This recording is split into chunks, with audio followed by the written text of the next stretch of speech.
Mesdames, messieurs, faites bien attention à ce que vous allez voir. Oui, car l'histoire qui va vous être contée aurait pu être la vôtre. Il était une fois une pauvre et jeune créature abandonnée par ses parents qui errait dans les rues d'un petit royaume. Face à sa santé fragile, l'enfant dut se résoudre à frapper aux portes pour obtenir un logis. À la vue de son habit dépareillé et de sa mine malade, les villageois refusèrent de lui apporter leur grâce. La pauvre jeune fille continua son chemin dans l'attente d'un bienheureux hasard. Un jour, et non sans honte, elle pointa au charmant domicile de Cristal, la personne la plus fortunée du village. La vieille femme ouvrit la porte et vit la triste mine de la pauvre innocente. Entendant son discours, elle réfléchit, puis dit « Savez-vous préparer le thé ?»« J'apprendrai », répondit la jeune fille. Et ainsi se conclut un marché bien équitable. Je vous offre le logis en échange de votre travail. Cela vous convient-il ? L'enfant accepta immédiatement.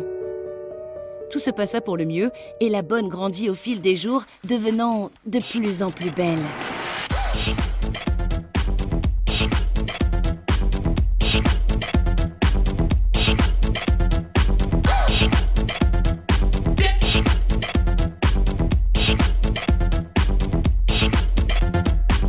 Le teint rafraîchi, la mine réjouie.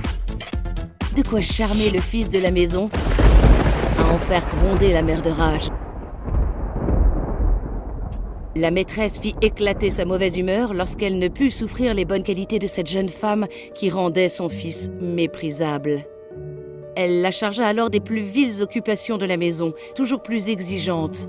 L'enfant surveillé dut apprendre au plus vite la couture, les pratiques du lavoir, la cuisine, la vaisselle, la découpe du bois et même la mécanique des horloges. Et plus le fils fut fasciné par l'enfant, plus sa misère grandissait.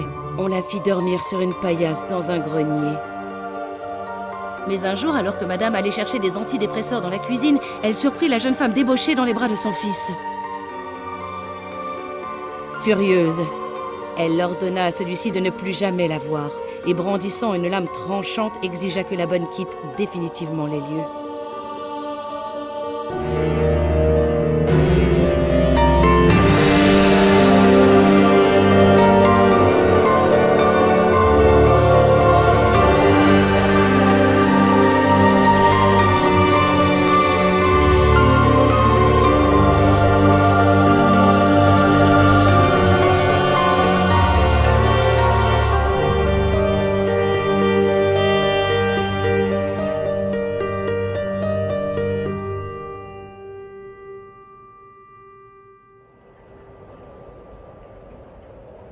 Seule et humiliée, la jeune femme ne savait plus quoi faire.